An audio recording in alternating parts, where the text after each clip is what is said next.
ஓம் நம சிவாய. வாக்குண்டாம் நல்ல மனமுண்டாம் மாமலராள் நோக்குண்டாம் மேனினுடங்காது பூக்கொண்டு துப்பார் திருமேனி தும்பிக்கையான் பாதம் தப்பாமல் ஷார்வார் தமக்கு. அரண்நாமம் 1000 326வது திருநாமம் பறவை வடிவாக இருக்கார், பக்ஷினே நமஹா, அதுவும் குறிப்பாக கருடன்கிற வடிவத்தில் இருக்கார் அப்படின்னு பார்த்தோம். 327வது திருநாமம் என்ன சொல்கிறது அப்படின்னா ஓம் பக்ஷரூபாய நமஹா அப்படின்னு இருக்கு. இதுக்கு பொருள் என்ன அப்படின்னா நண்பர் வடிவில் உதவுபவர் அப்படின்னு அர்த்தம். நமக்கு பொதுவாகவே உதவி யார் ரொம்ப செய்வா அப்படின்னா நட்புனால தான் கிடைக்கிறது, நண்பர்களால் தான் கிடைக்கிறது. அதனால் நண்பர் வடிவில் அடியார்களுக்கு உதவுவரம், அதனால் பக்ஷரூபாய நமஹா அப்படின்னு இருக்குது. பொதுவாக கடவுள் அப்படின்னா அவரை நம்ம எஜமானன் அப்படின்னு வச்சுன்னு எல்லாத்துலேயும் உயர்ந்தவர், நாம் அவருக்கு அடிமை இப்படின்னு தான் தாச மார்க்கத்தில் பக்தி பண்ணுறது பொதுவான ஒரு வழக்கமாக இருக்குது. ஆனால் முன்னமே பார்த்துருக்கோம், சைவ சித்தாந்தத்தில் இறைவனை எப்படி இல்லாமல் அடையலாம் அப்படிங்கிறதுல தொண்டு பண்ணி அடையலாம், அவருக்கு சீடராக இருந்து அவரோட உபதேசங்களை கேட்டு அடையலாம். அதே போல் சகமார்க்கம் அப்படின்னு நட்பு பாராட்டியும் அவரோட அருளை அடையலாம் அப்படின்னும் சொல்லப்பட்டிருக்கு. நட்பு பாராட்டுறதுன்னா நம்மளை மாதிரி ஈக்குவலாக உள்ள ஸ்டேட்டஸில் உள்ள மனிதர்களுக்கு மனிதர் நட்பு அப்படிங்கிறது உலகத்தில் எல்லாருக்கும் தெரிஞ்சது தான். ஆனால் கடவுளுக்கும் நமக்குமே பகவானுக்கும் பக்தர்களுக்கும் நட்பு பாராட்ட முடியுமா அப்படின்னா பாராட்ட முடியும், அப்படியும் அடையலாம். இன்னும் சொல்லப்போனால் இது ரொம்ப இனிமையான மார்க்கம்னு கூட சொல்லலாம்.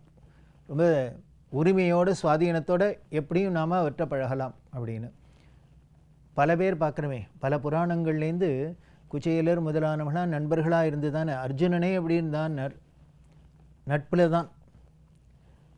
இப்படி இந்த சிவபெருமான்கிட்ட நட்பு பாராட்டி அவரோட அருளை அளவில்லாத பெற்றவர் ஒருத்தர் உண்டு அப்படின்னா யாரை சொல்லலாம்? சுந்தரமூர்த்தி நாயனார் தான் சொல்லலாம். அவருக்கு பேரே என்ன? தம்பிரான் தோழன் அப்படின்னு அந்த சக மார்க்கத்தில் நட்பு பாராட்டி சிவபெருமானோட எல்லையில்லாத அருளை பெற்றவர் சுந்தரமூர்த்தி சுவாமிகள். அதனால்தான் தடுத்தாட்கொண்டது அப்படிங்கிறது, தடுத்தாட்கொண்ட புராணம் அப்படிங்கிறதே இவரால் தான் அப்படின்னு. இவர் கைலாயத்தில் சிவபெருமானுக்கு கிங்கரராக ஆலால சுந்தரர் அப்படிங்கிற பேரில் தான் இருந்திருந்தார். அப்போ அம்பிகையோட தோழியான கமலினி அனிந்திதை அப்படிங்கிற 2 பெண்கள் இவா பூ பறிக்க போகிறதே நந்தவனத்தில் போகிறதே இவரும் பார்த்துட்டு இவாளுக்குள்ள ஒரு நட்பு ஏற்பட்டுருத்து, காதல் ஏற்பட்டுருத்து, அன்பு ஏற்பட்டது. உடனே பார்த்தார் சிவபெருமான், எப்போ உங்களுக்கு இது மாதிரி ஒரு எண்ணம் வந்துருத்தோ அந்த எண்ணத்தை நீங்கள் பூர்த்தி பண்ணிட்டு தான் அதை தீர்த்தாகணும். அதனால் என்ன பண்ணும், பூலோகத்தில் பிறக்க கிடவுது, மனிதர்களாக பிறந்து இதெல்லாம் நீங்கள் உங்கள் ஆசையை பூர்த்தி பண்ணிட்டு அப்புறம் திரும்பி கைலாயத்தை வந்து அடையிறது அப்படின்னு சொல்ல, இவர் சுந்தரமூர்த்தி சுவாமிகளாக திருநாவலூர் அப்படிங்கிற நடுநாடுன்னு சொல்லும். அங்கே இருக்கிற திருநாவலூரில் சடையனார் இசைஞானியார் அப்படிங்கிற உத்தம தம்பதிகளுக்கு ஆதிசைவர்கள் அப்படின்னு சொல்லக்கூடிய சிவாச்சாரிய பரம்பரையில் பிள்ளையாக பிறந்தார். ரொம்ப அழகாகவே இருந்தார். இவர் தெருவில் விளையாடின்னு இருக்கிறதே அந்த திருமுனைப்பாடி நாடு அப்படிங்கிற நாட்டோட ராஜா நரசிங்க முனையரையர் அப்படிங்கிறவர், அவர் எதேச்சியாக அப்படி தேரில் போயின்னு இருக்கிறதே இந்த வீதியில் விளையாண்டுருக்கிற இந்த சுந்தரமூர்த்தி குழந்தையை பார்த்தா அப்படி மயக்கிற ஒரு அழகாக இருந்தது. என்ன குழந்தைகள் தானே. உடனே என்ன பண்ணிட்டார், இந்த ராஜா தான் வளர்க்கறதுக்கு எடுத்துன்னு போயிட்டார். வளர்ப்பு மகனாக ராஜாட்ட வளர்ந்தார். அதனால தான் கோவிலெல்லாம் சுந்தரமூர்த்தி சுவாமிகளை பார்த்தா ஜம்முன்னு டிப்டாப்பாக இருப்பார். நல்ல பட்டு பீதாமெல்லாம் கட்டிண்டு கிரீடெல்லாம் வச்சுண்டு நல்ல நகையெல்லாம் போட்டுண்டு ஒரு அடியார்கள் அப்படின்னா ஏதோ விபூதி ருத்ராட்சம் இப்படி ஏதோ காவி துணி இப்படி இல்லைன்னு தான் கட்டின்னு இருக்கிறாப்புல நமக்கு கற்பனை பண்ணிப்போம் இல்லையா. ஆனால் இவர் ஜம்முன்னு இருப்பார். நாகப்பட்டினம்ங்கிற அந்த ஊரில் இருக்கிற சுவாமியை பார்த்து தேவாரம் படத்தே சொல்கிறார். நாகை கோரணத்தை அவர்கிட்ட என்னெல்லாம் கேட்குறேன்னு, எனக்கு இனிமேல் பட்டு கொடு, முத்து மாலை கொடு, உடம்புல போட்டுக்கிறதுக்கு சென்ட்டு வாசனை திரவியங்கள்லாம் கொடு, இத்தனையும் கேட்குறார். ஏன்னா ஃப்ரெண்டுகிட்ட தானே கேட்கலாம், நட்போட எதோ வேணால் கேட்கலாம். அவரோட தேவாரத்தெல்லாம் பார்த்தா ஆச்சரியமாக இருக்கும். சுவாமியை திட்டியிருப்பார் ஒரு இடத்துல கோச்சுன்னு எல்லாம் வசப்பாடி இருப்பார். இனிமேல் இவரை போல் வாழ்த்தவும் முடியாது, என்ன வேணால் பண்ணியிருப்பார். ஏன்னா நட்பு, அவ்வளோதான். அங்கே ஆண்டான் அடிமை அப்படிங்கிறது இல்லை. அப்படி இருக்கிற இந்த சுந்தரருக்கு அந்த திருமண வயசு வரத்தே பெற்றோர்கள்லாம் என்ன பண்ணினா, ஷடங்கவி சிவாச்சாரியர் அப்படின்னு ஒரு பக்தர், அவருக்கு ஒரு பொண்ணு, அந்த பொண்ணை இவருக்கு கல்யாணம் பண்ணி வைக்கலாம் அப்படின்ட்டு ஏற்பாடு பண்ணுறார். புத்தூர் அப்படிங்கிற இடத்துல ஏற்பாடாகுது. அப்போ திருமண ஏற்பாடெல்லாம் கல்யாண வைபவம்லாம் நடக்க ஆரம்பிச்சிருத்தோ. இவர் கல்யாண தாலி கட்டி மனைவி ஆக்கிக்கணும். அந்த சமயத்தில் என்ன பண்ணார், ஒரு கழவர் ஒருத்தர் வந்தார். தொண்டு கழவர் வரார், பழுத்த பழமாக இருக்கார், சிவ வடிவத்தில் இருக்கார், சிவபக்த வடிவத்தில். அவர் வந்து என்ன பண்ணார், கல்யாண பந்தலில் எல்லாத்தையும் நிறுத்து கல்யாணத்தை அப்படின்னு. இந்த பையனுக்கும் மாப்பிள்ளைக்கும் எனக்கும் ஒரு வழக்கு இருக்குது, இது தீராத நான் அவனுக்கு கல்யாணம் பண்ண விடமாட்டேன் அப்படின்னு. உடனே எல்லாரும் பார்த்தா பழுத்த பழமாக ஒருத்தர் வந்திருக்கார், இவர் பொய் சொல்ல மாட்டார் அப்படின்னு. உடனே என்ன வழக்கு அப்படின்னு அவர் உடனே ஒரு ஓலையை எடுத்து காமிச்சார். இவனோட மூதாதையர்கள்லாம் எனக்கு எழுதி கொடுத்தது, ஏதோ முப்பாட்டனார் எழுதி கொடுத்தது, அவரும் அவர் குடும்பத்தில் அவர் பரம்பரையில் வர அத்தனை பேரும் எனக்கு அடிமை அப்படின்னு எனக்கு ஓலையில் எழுதி சாசனம் பண்ணி கொடுத்துருக்கார். அதனால் இவன் என்னோட அடிமை. அதனால் என்னோட விருப்பம் இல்லாத, என்னோட ஆணை இல்லாத இவன் திருமணம்லாம் பண்ணிக்கப்படாது, இவர் எதுவும் சுதந்திரமாக எதுவும் பண்ணக்கூடாது, எனக்கு அடிமை அப்படின்னு. இதை கேட்ட எல்லாருக்கும் ஆச்சரியமாக இருந்தது. இதை விட மணமேடையில் உட்காந்துருக்கிற, அதோ இன்னும் கொஞ்ச நேரத்தில் கல்யாணம் ஆக போகிறது அப்படின்னா மாப்பிள்ளைக்கு எப்படி இருக்கும்? சுந்தருக்கு கோவம் வந்துடுத்து. இது என்ன நீ சொல்லாத ஒரு அபாண்டமாக இருக்குது, யாரானும் எங்கேயானும் அந்தனர் அடிமையாக வச்சுன்னு பார்த்துருக்கவா, அப்படி ஓலையெல்லாம் வேறு எழுதி கொடுத்துருக்கான்னு காமிக்கிற, இது இருக்கவே முடியாது அப்படின்னா, இல்லை இதோ இருக்கு பாரு என்கிட்ட ஓலை அப்படிங்கிற. உடனே இவர் என்ன பண்ணார், அதை கொடு நான் பார்க்கணும் அப்படின்னார். சரின்னு இவர் கொடுத்தாரோ இல்லையோ, அடுத்த நிமிஷம் என்ன பண்ணிட்டார், அதை கிழிச்சு போட்டார். கிழிச்சு போட்டால் அந்த கழவர் சிரிச்சர். எனக்கு தெரியும் நீ இது மாதிரி பண்ணுவேன்னு தெரியும், அதனால தான் ஒரிஜினல் படி என்கிட்ட இருக்குது, ஓலை என்கிட்ட இருக்குது, இது காப்பி எடுத்தது தான், வெறும் ஜெராக்ஸ் காப்பி தான். இது எல்லாருக்கும் ஷாக்காக இருந்தது. அவர் விடலை, எனக்கு இதில் நீங்கள் எல்லோரும் நீதி சொல்லியே ஆகணும் அப்படின்னு ஒரு சபையெல்லாம் குட்டி எல்லாம் பண்ணியாச்சு. இப்படி கல்யாண மேடையில் இப்படி ஒரு பெரிய கலகம், என்ன பண்ணுறதுன்னு புரியல எல்லாரும். வேறு வழி கிடையாது, நிறுத்தி தானே இவரோ வழக்காடுறார்.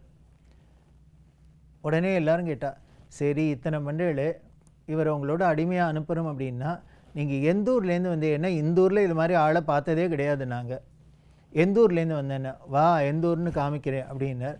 அழிச்சுன்னு போன என்னென்ன பக்கத்தில் திருவெண்ணைநல்லூர் அப்படிங்கிறது, அந்த ஊருக்குள்ளே போனார். இந்த ஊரில் எந்த வீடு உங்கள் வீடு அப்படின்னார். வா என் வீடு தான் இருக்கிறதுலே பெருசுன்னு அழிச்சுன்னு வந்தார். எல்லாரும் பின்னால் வரா, சுந்தரர் வரார், பின்னால் எல்லாரும் திருமணத்துக்கு வந்து அத்தனை பேரும் வரா. அந்த எங்கள் பெரிய வீடுன்னு காமிச்சார். அந்த ஊரில் இருக்கிற கோவிலை காமிச்சார். சிரிச்சுண்டே உள்ளே போனார். இன்னமுமா தெரியல என்னன்னார். உள்ளே போயிட்டார். சாமி மறைஞ்சிட்டு. அந்த திருவெண்ணைநல்லூரில் சுவாமிக்கு பேர் கிருபாபுரீஸ்வரர் அப்படின்னு பேர், ரொம்ப அழகான பேர். அந்த ஊரே என்னென்ன கிருபை அப்படின்னா கருணைக்கு, இரக்கத்துக்கு, அன்புக்கு உறைவிடமாக இருக்கிறது அந்த கிருபாபுரீஸ்வரர் அப்படின்னு. அப்படி தடுத்தாட்கொண்டத்தினாலேயே இவர் அடிமையானார். உடனே அப்போ தான் இவருக்கு பழைய ஞாபகம் வருது, நீந்தான் வந்து என்ன இந்த வடிவத்தில், கழுவ வடிவத்தில் வந்து ஏதோ நான் அந்த சம்சார கடலில் விழ இருந்தவனை காப்பாற்றுறதுக்காக இப்படி பண்ணியிருக்கியா அப்படின்ட்டு உடனே பித்தா பெரேசோடி பெருமானே அருளாளா, அப்போ பாரு அப்படி தேவாரம் பாட ஆரம்பித்தார். அப்போது சிவபெருமான் சொல்ற, இப்படி நீ பண்ண வேண்டிய காரியங்கள்லாம் இருக்கிறதே அதுக்காக தான் உன்னை வலியை ஆட்கொண்டோம் அப்படின்னு சொல்ல, அதுக்கப்புறம் இவர் நண்பராக இருந்து பல திருத்தங்களுக்கு போகிறார். அங்கே பல பாட்டெல்லாம் பாடுறார். ஒவ்வொரு இடத்துலையும் பார்த்தா சில இடங்கள்லாம் ஆச்சரியமாக இருக்கும். கொண்டையூர் அப்படின்னு திருவாரூர் பக்கம் இருக்கிறது. அங்கே போனால் அதுக்கப்புறம் வேடிக்கை என்னென்னா, இங்கே இந்த புத்தூரில் இவருக்கு பெற்றோர்கள்லாம் பார்த்து கல்யாணம் பண்ணி வைக்கிற இடத்துல கல்யாணத்தை தடுத்தார் இல்லையா சிவபெருமான் வந்து, நீ எனக்கு அடிமை அப்படின்ட்டு கல்யாணத்தை தடுத்துட்டு இங்கே அழிச்சுன்னு வந்தாரோ இல்லையோ. அதுக்கப்புறம் இவர் திருவாரூரில் இருக்கிறதே பறவை நாச்சியார் அப்படிங்கிற ஒரு பெண்ணை கல்யாணம் பண்ணி வச்சார். அதுக்கப்புறம் திருவொற்றியூரில் வரதே சங்கிலி நாச்சியார் அப்படிங்கிற 1க்கு 2 கல்யாணம் வேறு பண்ணி வச்சுருக்கார். இப்படிலாம் இருக்கும் போல இருக்குது நட்பில். அப்படி இருக்கிறதே அந்த பறவை நாச்சியார் சொல்கிறா, திருவாரூரில் திருத்தேர் திருவிழாலாம் வருது, அதுக்கு எல்லாருக்கும் அன்னதானம் பண்ணணும், அதனால் எனக்கு சாப்பாட்டுக்கு நெல் வேணும், வாங்கிட்டு வாங்குவோம் அப்படின்னு சொல்லிட்டு இவர் இந்த குண்டையூரில் இருக்கார். அப்போது உடனே சொல்கிறார், நீள நினைந்தடியேன் அப்படின்னு அந்த பாட்டு பாடி சுவாமி நெல் கொடுத்துட்ற. இதை யார் திருவாரூருக்கு எடுத்துன்னு போகிறது இத்தனை மூட்டையும்? அதனால் ஆளிலை எம்பெருமான் இதை அட்டித்தர பணியே அப்படிங்கிற, நீ இந்த ஊரில் எனக்கு நெல் கொடுத்தா போகாது, இதை எல்லாத்தையும் எனக்கு கொரியரில் கொண்டு திருவாரூரில் என் வீட்டில் சேர்க்கணுங்கிறார். ஏன்னார், எனக்கு இங்கே தூக்கின்னு போகிற ஆளெல்லாம் கிடையாது, நீ தான் கொண்டு வந்து எல்லாத்தையும் கொடுக்கணும்னார். உடனே சுவாமி என்ன பண்ண, அப்படியே கொடுக்குறேன்னார். பூதகணங்களை விட்டு ராவோட ராவா குண்டையூரில் இருந்த நெல் முழுக்கலாம் அத்தனையும் தூக்கி கொண்டு திருவாரூரில் இவர் வீட்டில் வைக்க வச்சார். நம்ம சுவாமின்னு நினச்சிட்டா இப்படிலாம் பண்ணுவோமா? அதை விட வேடிக்கை, திருமுதுகுன்றம் முதுகுன்றம் அப்படின்னு சொல்லக்கூடிய விருத்தாச்சலத்தில் வர்றார், விருத்தகிரீஸ்வரர் பார்க்குறார், எல்லாம் பாடுறார். அப்போ அதே மாதிரி திருப்பி பொன் வேணும் அப்படின்னு காசு வேணும் அப்படிங்கிறதுனால சுவாமிகிட்ட கேட்குறார். 12,000 பொன் கொடுக்குறார். இதை எப்படி தூக்கின்னு போகிறதுங்கிறார்.